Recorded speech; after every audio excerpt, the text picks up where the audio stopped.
Welcome to This Dementia Life, created by the Dementia Action Alliance. Our website is daanow.org. I am proud to be your host, Chuck McClatchy, and I live my dementia life with Alzheimer's disease. This Dementia Life podcast, we will have conversations with inspiring people living with dementia and the amazing people that care about us. I'm so excited today to have Sandy Douglas, who is one of the DAA board members. She has been a CEO of a award-winning care facility. She is licensed in, I'll let her tell you because it's so many different facets of elderly health care. Sandy, thank you so much for taking the time to be with us today and tell us a little bit more about yourself. Well, Chuck, I'm delighted to be here, and I really appreciate the invitation to share a little bit about myself and my work. Currently, that is overlaid with my position as vice chair on the DAA board, and what I have learned from that group, both the board and the advisory board, during my tenure with them over the last 3 years has been extraordinary. But I started out in this profession and represent on the DAA board the provider community. As you said, for 24 years, I was the CEO of a retirement community in Washington, D.C. And during my tenure there, we developed, built, constructed, grew the operation of a small nonprofit retirement community into a pretty renowned, well-respected provider of all levels of care. We had independent living, we had assisted living apartments, and we had a state-of-the-art skilled nursing and rehab component. And just prior to my departure, I spent 3 years obtaining tax-exempt bond financing and within the district, and actually built from the ground up a standalone memory care community for folks living with dementia that were no longer able to stay home. And we really did what I thought was an amazing job, and that community still exists and is running and really serving people at that spectrum in their journey. So being in the provider group for that number of years, I was very, very involved in dementia care, but also doing a little bit of training both locally and nationally. I did a lot of cultural competency training with frontline caregivers on LGBT issues, which were at that time pretty groundbreaking. Now it's a bit more common, which is going in the right direction. But I've always been a very strong proponent of the people on the front lines that are doing hard work in these communities day in and day out. And for sometimes it's thankless, a thankless job, but I've seen so many committed people that have really made a difference in the lives of individuals and the people that love them that are living in communities like that. I do have a question for you. In your development of all this, have you noticed more of the African American and the Asian and LGBT people that feel more comfortable coming out? Because I know there's so many stigmas and the family beliefs and things like this that they want to hide it. They want to protect the person. That do you see now more and more people coming out, to say, yes, I have dementia and I need care? Yeah, I do, and I think that that culturally the times are changing. In nursing facilities, particularly where the average age is somewhat up into the 80s and 90-year-olds. That generation grew up in a time where they basically didn't feel comfortable or safe coming out of the closet. And what we're seeing now is it's more accepted, more embraced. And I think that the younger generation that are caring for these folks have enabled a comfort and a security for not only the residents that may be dealing not only with dementia, but other challenging journeys, and their families of choice are now being recognized. So I think we're going in the right direction. I think we have a long way to go, but I do feel as though we are making the right efforts to educate, and embrace everyone's differences, and just help the frontline staff be aware of those, and respect them, and as they create their person-centered care. I couldn't agree more. I know that I've actually went and interviewed some care facilities and the memory care, and talked to some of the nurses. And what's so scary is there's such a wide range of training and how people view a memory care unit. And it goes all the way from one I went to and I says, if somebody's having a bad day and you really don't understand why, what do you do? Mm-hmm. And one of them actually said, well, we work with the doctors and we have drugs we can give them. Mm-hmm. That was the first step. And for somebody like me who is seeing the memory care, and it went all the way up to, well, we get to know our patients, what their needs are and everything, and we try to quell it before it gets started. Why do you think there's such a discrepancy in, I know there's no guidelines for memory care, but why do you think there's such a big discrepancy between the types of care that you get? Yeah, I recognize that there are different levels of care. And in my experience, and this is simply my experience, I think a lot of the tone of the culture that you see on the front lines is set at the top. And I think that the for-profit versus not-for-profit cultures bring a different culture and mission and vision to the front lines. And it, it's hard, as you say, and part of my excitement about being involved in DAA is the vision of the non-medical model.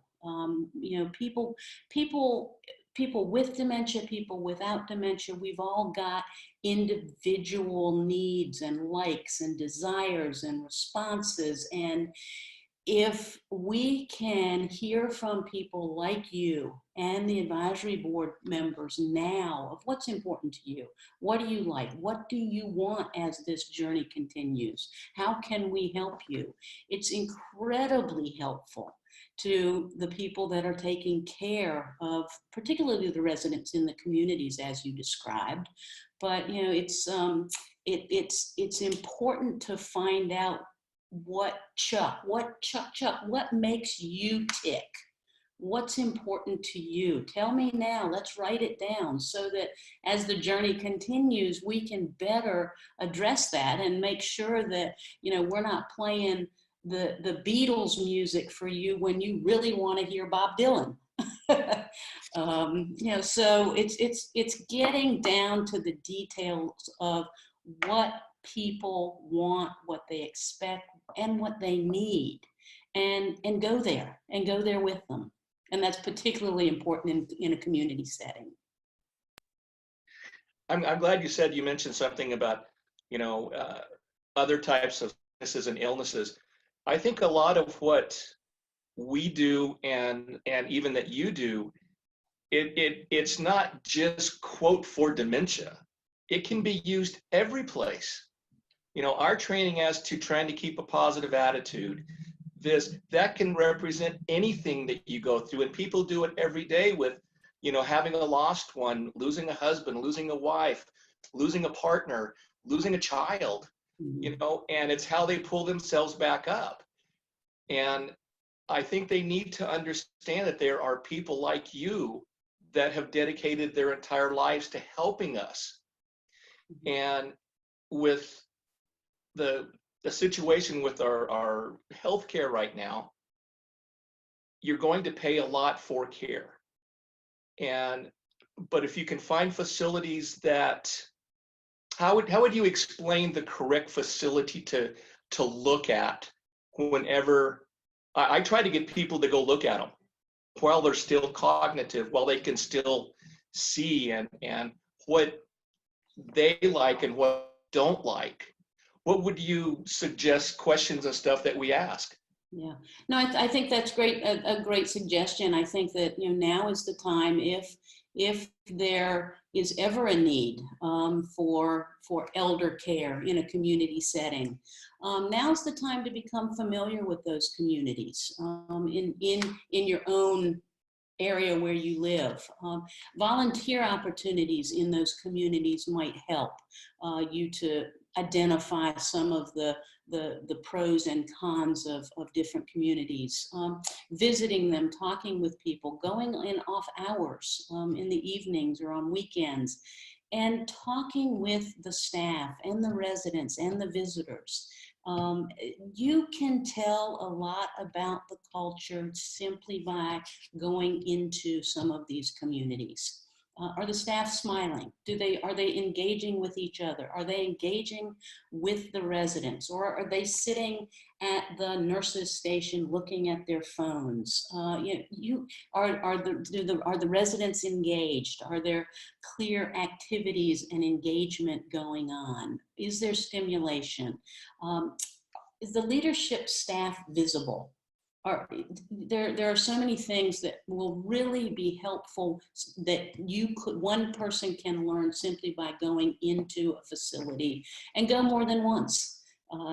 There are challenges in this profession and in this industry, and it's not all wine and music. But the reality is that if you are looking at the potential needs that can be identified within the communities of where you live and want to live, go and visit, ask questions, volunteer, talk to people that have been there. So that'd be my overall suggestion. But you're exactly right to tell people now, while they are aware and they can make decisions. What I want to do if and when I come to that point in my journey. One other thing, how I know Bobby and I are very open with each other about everything that happens. Mm-hmm. And we go to these facilities together and even with my advanced directives and all this, I've tried to make as much decisions as I can, mm-hmm. to where she understands what I want. And there's no choices that she has to make, because I've seen people have to make choices at the most horrendous time. They've just lost somebody and now they have to make all of these choices. Mm-hmm. And to me, it's just, I hate to see people go through that. Why do you think that it's so hard for people, like me, that have been diagnosed with this, to actually sit down and have that talk with the family? Quite frankly, I think it's scary. It's somebody that is just receiving a diagnosis of dementia, and as we in the DAA have said, the medical model is to tell these individuals to go home and get your affairs in order, which is not helpful on any level. But I think that is the mission and the vision of DAA, and what we're learning from you all, people living with dementia, about how to make it better.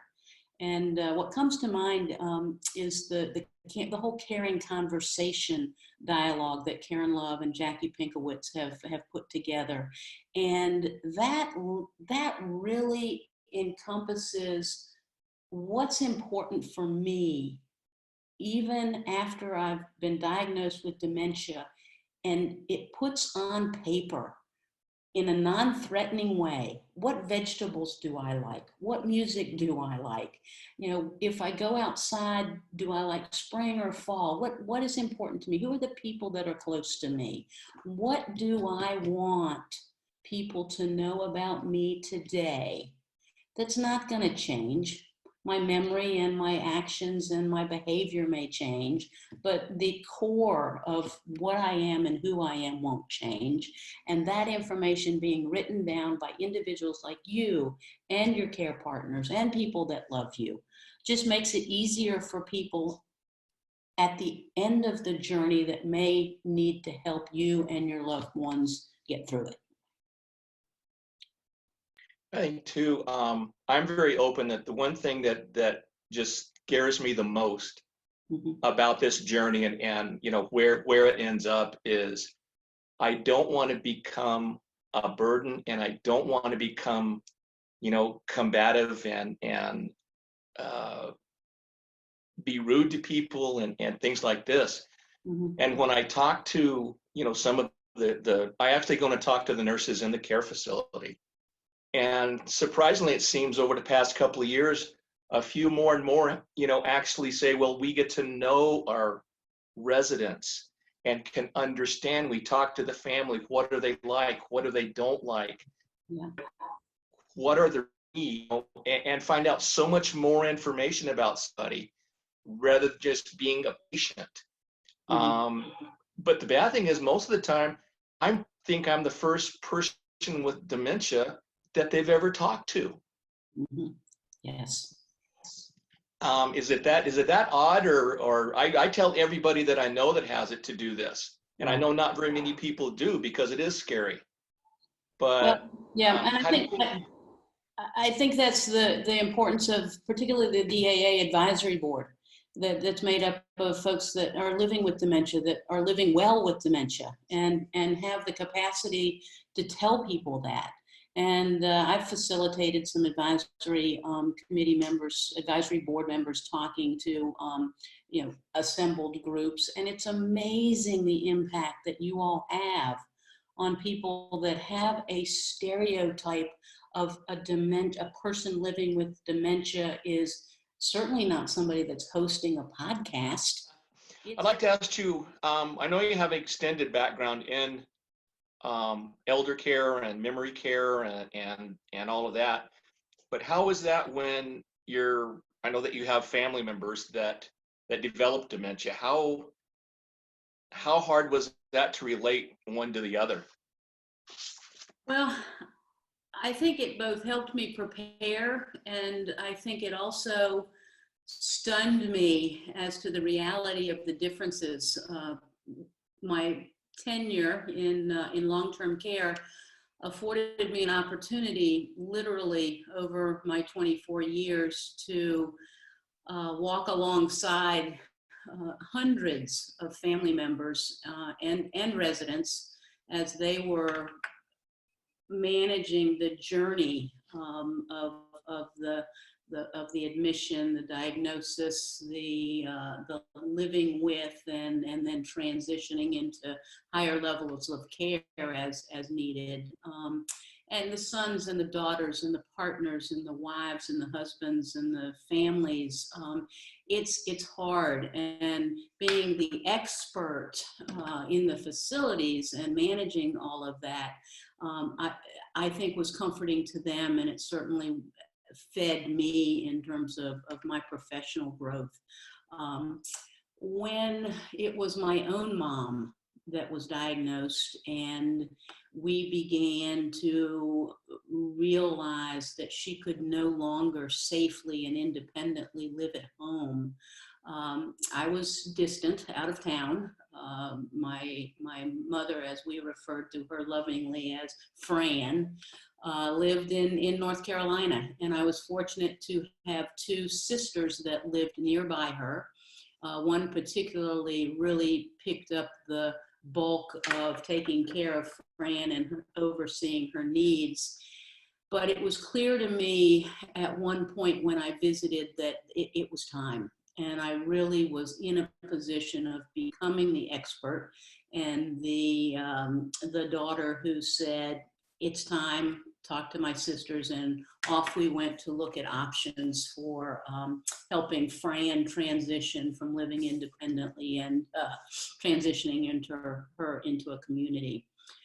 And it was different. It was different as a daughter. It was different. I'm sure it was different for the caretakers and the communities that Fran lived in to know what my profession was, and appreciating them and recognizing the hard work that they were doing was clearly not a lot of thing, not something that a lot of families bring to communities. But we had 10 good long years with Fran in two separate facilities. One was an assisted living community, and when the time came and her needs evolved, and it was later on in her journey, we transitioned her to a fabulous nursing facility where she lived for 6 years, and we were lucky to have that long with her. So it's different when you're in the profession and you know the business, and it's really, really different when it's your own mom. And going through that same situation with friends that would call me with their own parents. What can I do? How can I help? And it's different. You know, every journey is different. It's different starting points, different transitions, and different ending points. But it really was moving and impactful and a learning opportunity for me when it was my own mom. So, Other thing, one thing that you talked about with, having to put family members. I've kind of counseled two people. One was a lady here in our community, and her partner, after they'd been together like 30 years, and all of a sudden she can't take care of her anymore, and had to put her in. And actually, one of the guys I played golf with, he's been married for 59 years, and ended up. And both of them were dealing with a lot of guilt, about putting them in the facility. And I would tell them, you did it because you needed to, because you want what's best for them. And, and it seems like the more I talk to them, the kind of more they understood that they were doing everything right for the right reasons. And kind of help them. Did anybody in your family kind of go through guilt with, putting somebody in a facility? Well, first of all, Chuck, just a terminology suggestion. Let's not put anybody anywhere. Let's transition them as their needs evolve into a community. But yeah, I think that there is a lot of guilt, and there is a lot of challenge with people transitioning individuals into the appropriate necessary levels of care.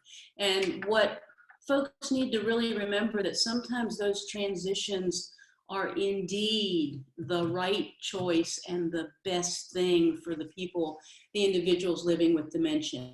The socialization is a very positive thing. The increased levels of care are usually needed and more appropriate. And but people do have a hard time with that.